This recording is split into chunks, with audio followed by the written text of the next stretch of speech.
apa kabar kalian semua? Baik, kita akan melanjutkan materi yang selanjutnya, di mana kita kemarin sudah mempelajari bagaimana dari teknik pengolahan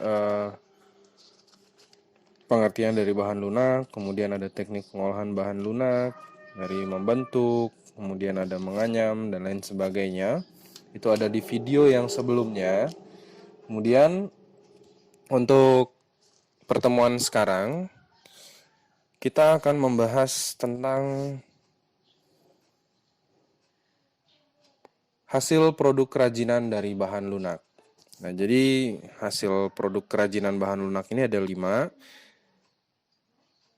Yang pertama ada produk kerajinan tanah liat. Kemudian yang kedua itu ada kerajinan gips. Kemudian ada kerajinan sabun. Selanjutnya ada kerajinan bubur kertas. Kemudian ada kerajinan kulit. Dan yang terakhir ada kerajinan lilin. Baik, yang pertama akan kita bahas yaitu produk kerajinan dari tanah liat. Kita lihat di sini ada banyak benda di sekitar kita yang bisa dimanfaatkan untuk menghasilkan suatu karya yang unik dan bernilai seni tinggi. Nah, tanah liat ini merupakan salah satu jenis bahan yang bisa dimanfaatkan menjadi beraneka ragam macam kerajinan tangan, dan pemanfaatannya tanah banyak digunakan untuk menghasilkan suatu karya seni multiguna, atau dengan kata lain, barang atau produk yang dihasilkan tidak hanya sekedar memiliki estetika, namun juga memiliki manfaat untuk kehidupan sehari-hari. Nah, jadi salah satu contohnya adalah karya yang bisa dilihat di gambar itu adalah gerabah, kemudian bisa dibuat topeng dari tanah liat, memiliki nilai seni yang tinggi karena dibuat dengan sepenuh hati untuk menghasilkan karya yang bernilai seni tinggi. Nah, di sini ada pada gambar yaitu arang pembuatan gerabah. Selanjutnya yang kedua itu ada kerajinan gips. Nah, kalian pernah melihat tidak gambar seperti ini? Saya rasa kalian pernah melihat ketika kalian di rumah, yang rumahnya sudah ada plafon. Nah, itu pasti pernah melihat mahkota-mahkota seperti ini. Nah, itu disebut dengan gips. Jadi gips ini merupakan bahan mineral yang tidak larut dengan air dalam waktu yang lama dan jika sudah menjadi padat. Oke, jadi kandungan gips ini terdiri dari jenis zat hidrat, kalsium sulfat, dan beberapa mineral seperti karbonat. Kemudian ada borat, selanjutnya ada nitrat dan sulfat yang dapat terlepas sehingga gips dalam proses pengerasan akan terasa panas. Nah, jadi fungsi dari kerajinan gips ini biasanya dapat berupa hiasan dinding, kemudian ada mainan, dan sebagainya. Nah, oke. Selanjutnya kita membahas tentang kerajinan lilin. Oke. Kalian pasti tahu apa itu lilin. Kalau kita tahu bahwa lilin itu adalah sebagai alat penerangan pada saat mati lampu. Nah, jadi kalau yang kita punya di rumah lilin itu biasanya berbentuk seperti tabung kecil, namun lilin juga dapat diolah menjadi suatu kerajinan gitu. Nah, jadi lilin ini kenapa dia bisa dibentuk menjadi sebuah kerajinan? Karena sifat lilin itu yang mudah dibentuk.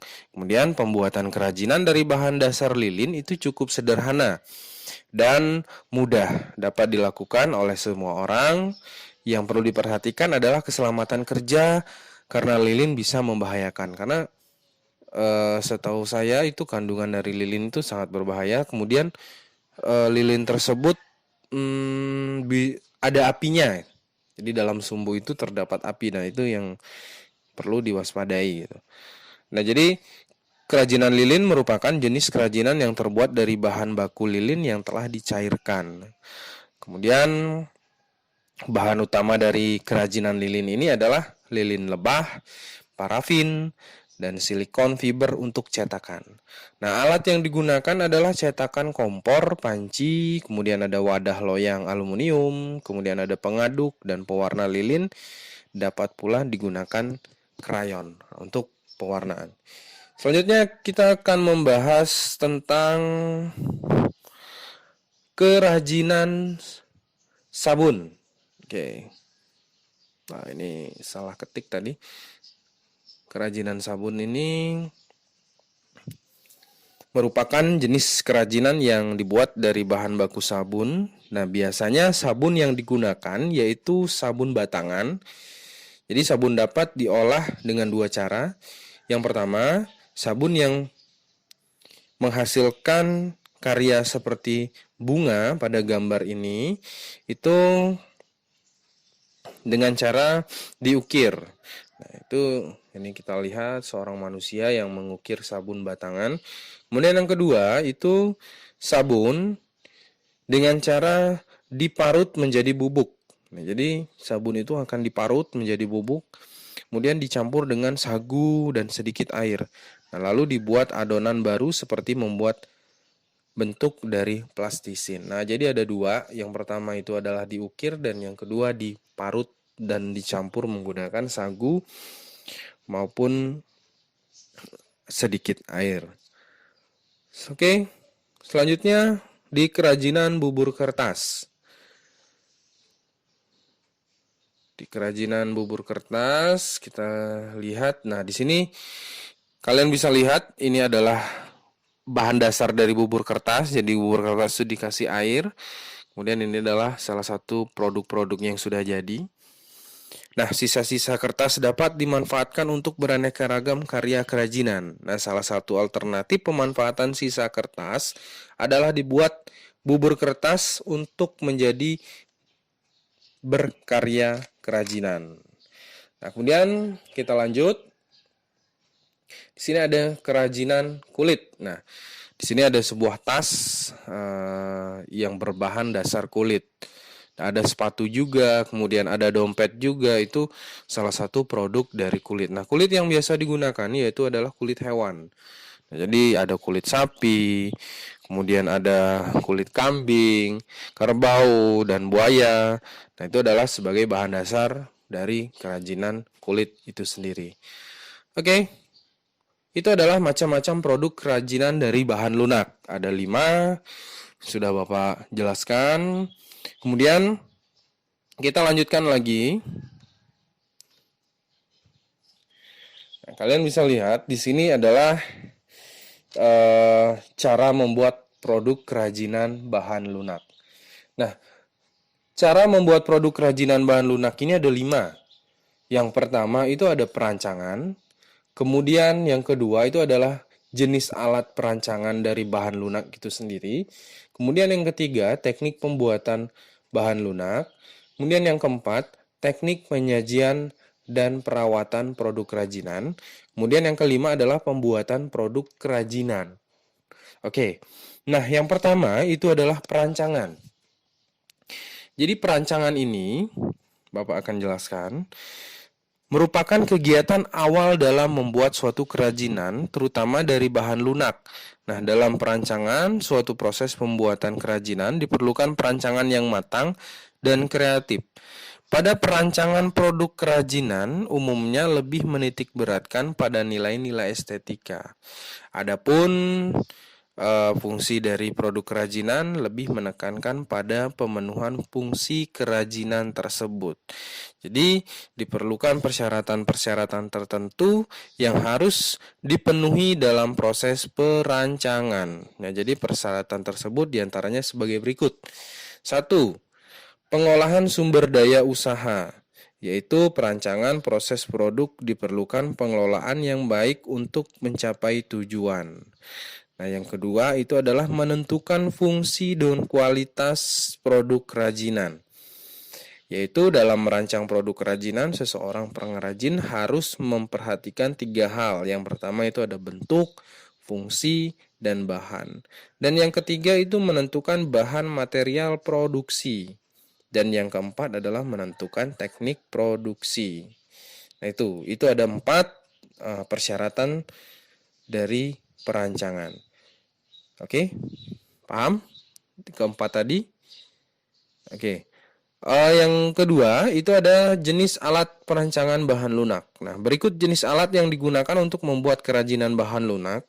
Yang pertama itu ada kayu bulat atau penggiling berguna untuk membuat lempengan. Kemudian yang kedua itu ada meja putar berguna untuk membuat keramik bentuk lingkaran atau silinder. Kemudian yang ketiga, tali pemotong berguna untuk memotong tanah liat untuk mengambil olahan bahan lunak yang masih basah dari meja putar. Oke, nah itu adalah jenis alat pembuatan dari kerajinan bahan lunak. Yang keempat itu ada cetakan biasanya terbuat dari gips. Bentuknya persis seperti model yang akan kita buat. Nah, jadi itu gips itu menjadi cetakannya. Kemudian ada butsir berguna untuk membantu pembentukan tanah liat. Pisau nomor 6 itu pisau pahat berguna untuk membuat dekorasi pada hasil olahan bahan lunak. Yang ketujuh adalah sudip berguna untuk membuat hiasan saat tembikar masih basah. Kemudian yang kedelapan adalah tungku pembakaran berguna untuk membakar bahan lunak yang sudah kering atau keramik berglasir. Nah, itu ada 8 jenis alat dari pembuatan kerajinan bahan lunak. Kemudian yang ketiga itu adalah teknik pembuatan. Nah, jadi teknik pembuatan ini teknik pembuatan produk kerajinan di setiap wilayah tentunya berbeda dengan wilayah lainnya. Jadi setiap daerah itu memiliki beda-beda kerajinan, itu tergantung dari sumber daya alamnya. Nah, jadi berikut teknik yang digunakan dalam membuat kerajinan bahan lunak. Yang pertama itu ada teknik pijit tekan atau biasa disebut dengan pinch. Teknik ini adalah pembentukan bahan lunak secara manual. Nah, jadi dia namanya saja sudah teknik pijit tekan. Ini caranya tanah liat dipijit, tekan dari berbentuk pola menjadi bentuk yang diinginkan dengan menggunakan jari tangan. Seperti contoh tadi pada gambar. Kemudian teknik pilin ini adalah teknik pembentukan bahan lunak secara manual. Caranya tanah liat digulung hingga berbentuk pilinan tanah. Nah, teknik pilin ini biasa disebut dengan teknik coil atau coil. Teknik slab atau lempengan. Teknik slab ini cara pembentukannya dengan cara tangan langsung seperti coil. Lempengan atau pijat jari merupakan teknik pembentukan keramik tradisional yang bebas untuk membuat bentuk-bentuk yang diinginkan. Nah, kemudian ada teknik putar. Jadi teknik putar itu seperti yang ada di meja pada gambar tanah liat tadi, itu bisa dilihat. Itu adalah salah satu menggunakan teknik putar. Nah, ini teknik putar ini dapat menghasilkan bentuk yang simetris, bulat, silindris, dan bervariasi. Nah, produk yang dihasilkan dari teknik putar ini adalah gentong, guci, gerabah, dan lain-lain. Kemudian yang ke-5 yaitu teknik cetak. Nah, cetak pembentukan dengan cetak dapat memproduksi barang dengan jumlah yang banyak dalam waktu relatif singkat dengan bentuk dan ukuran yang sama pula. Nah, jadi bahan cetakan yang biasa dipakai adalah berupa gips seperti untuk cetakan berongga, cetakan padat, cetakan jigger, maupun cetakan untuk dekorasi tempel. Nah, itu. Jadi cara ini digunakan pada pabrik-pabrik keramik dan produksi massal seperti alat-alat rumah tangga, piring, cangkir, mangkok, gelas. Nah, itu adalah dari teknik cetak. Kemudian ada teknik penyajian dan perawatan produk kerajinan yang keempat. Oke, yang berwarna biru ini adalah adapun teknik penyajian dan perawatan produk kerajinan bahan lunak. Yang pertama itu ada pengemasan. Nah, pengemasan ini sistem yang terkoordinasi untuk menyiapkan barang menjadi siap untuk ditransportasikan, distribusikan, disimpan, dijual, dan dipakai. Nah, jadi pada sesi terakhir, yaitu adalah pengemasan, ini terdapat macam-macam pengemasan. Nah, yang pertama ada kemasan kertas, itu adalah kemasan fleksibel yang pertama sebelum ditemukannya plastik dan aluminium foil. Nah, jadi kemasan kertas ini masih banyak digunakan dan mampu bersaing dengan kemasan lain seperti plastik dan logam karena harganya yang murah. Nah, yang kedua itu adalah kemasan kayu. Nah, jadi kemasan kayu ini merupakan bahan pengemasan tertua yang diketahui oleh manusia dan secara tradisional digunakan untuk mengemas berbagai macam produk padat seperti barang antik dan emas, keramik, dan kain. Nah, kayu adalah bahan baku dalam pembuatan palet, peti, kotak kayu di negara-negara mempunyai sumber kayu alam dalam jumlah banyak. Dan yang ketiga itu ada kemasan plastik. Nah, kemasan plastik kita sering sekali gunakan, yaitu eh, jenis kemasan plastik yang dikenal adalah polyethylene, polypropylen, kemudian ada polyester, nilon, dan vinyl film. Nah, jadi kerajinan banyak menggunakan kemasan plastik jenis akrilik. Nah, akrilik adalah nama kristal termoplastik yang jernih, dan beberapa sifat akrilik adalah kaku dan transparan. Pemahaman yang baik terhadap oksigen dan cahaya titik leburnya rendah. Nah, itu adalah teknik penyajian dan perawatan kerajinan bahan lunak di pengemasan. Kemudian yang kedua itu adalah membuat kemasan dari produk kayu. Nah, ini salah satu contoh alat yang digunakan itu ada kayu, gergaji, kemudian ada papan, kemudian ada lem kayu. Nah, langkah-langkah membuat, nanti potonglah ranting kayu dengan gergaji secara tipis sehingga membentuk sebuah lingkaran atau lempengan kayu. Kemudian buat pola persegi panjang, kemudian lem dengan triplek, kemudian pasang membentuk bingkai persegi panjang. Nah, yang ketiga itu kalian bisa menggunakan paku bila kurang kuat dengan pola bolak-balik di setiap bingkai. Nah, warnai bingkai untuk mempercantik dengan warna yang sesuai dengan keinginan kalian. Dan yang terakhir adalah lem kepingan kayu di seluruh permukaan tepi yang sudah dipotong-potong. Nah, itu dari cara pembuatan kemasan kayu. Nah, yang terakhir itu adalah pembuatan produk kerajinan. Nah, pada pembuatan produk kerajinan bahan lunak ini perlu dipersiapkan terlebih dahulu peralatan dan bahannya. Setelah peralatan dan bahan tersedia, maka langkah selanjutnya yaitu pembuatan guna meningkatkan pemahaman kalian. Perhatikan perihal berikut ini. Misalkan yang pertama kalian membuat kerajinan asbak kura-kura. Bahan dan alatnya itu yang pertama, bahan dan alat yang digunakan tanah liat secukupnya, kemudian yang kedua itu ada cat warna, kemudian ada pisau, dan terakhir ada papan landasan. Nah, langkah-langkah pembuatan yang pertama itu ambillah tanah liat sekepal tangan, kemudian pukul-pukul tanah liat ke papan landasan supaya mudah dibentuk. Dan yang ketiga buatlah bulatan yang agak besar, pipihkan dan buatlah menjadi bentuk mangkok, kemudian rapikan dengan tangan dan air. Lakukan selanjutnya buatlah kepala kura-kura dengan cara membuang terlebih dahulu ujung kepala yang terbentuk tabung lonjong dan kepalanya berbentuk bulat. Kemudian buatlah kaki kura-kura dengan cara bentuk lingkaran. Kemudian pasang kaki tersebut bagian bawah asbak dan pasangkan pula kepala di bagian depan asbak. Kemudian selanjutnya buatlah ekor kura-kura dengan cara membuat bulatan terlebih dahulu, kemudian pipihkan dalam satu sisinya. Dan yang kesembilan itu langkah selanjutnya jemurlah asbak supaya sudah jadi hingga kering. Kemudian setelah asbak kering berilah warna dan menarik hiaslah asbak kalian sesuai keinginan. Nah, itu yang kerajinan asbak kura-kura. Kemudian yang kedua itu ada kerajinan dari serat pelepah pisang. Nah, sebagian besar orang menganggap pelepah pisang itu yang kering adalah sampah yang tidak berguna. Namun, pelepah pisang kini bisa kita jadikan sebagai karya seni yang indah dan bernilai tinggi.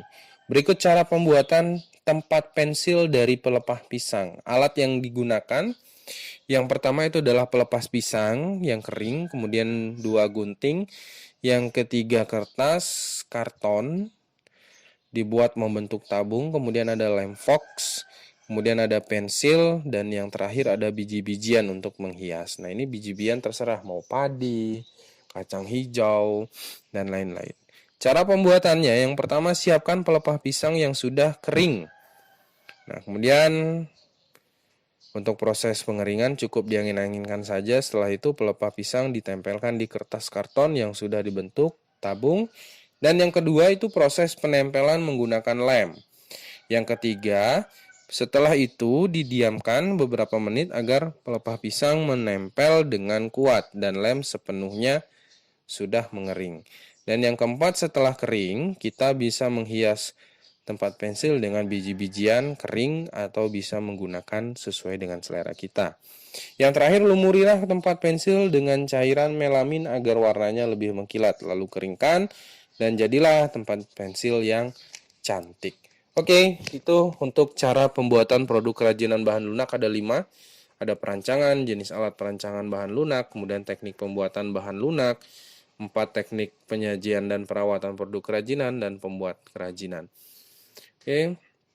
Nah, di sesi terakhir itu ada tugas. Jadi tugas yang pertama, setelah kalian melihat video ini, rangkumlah penjelasan yang diberikan. Itu yang pertama.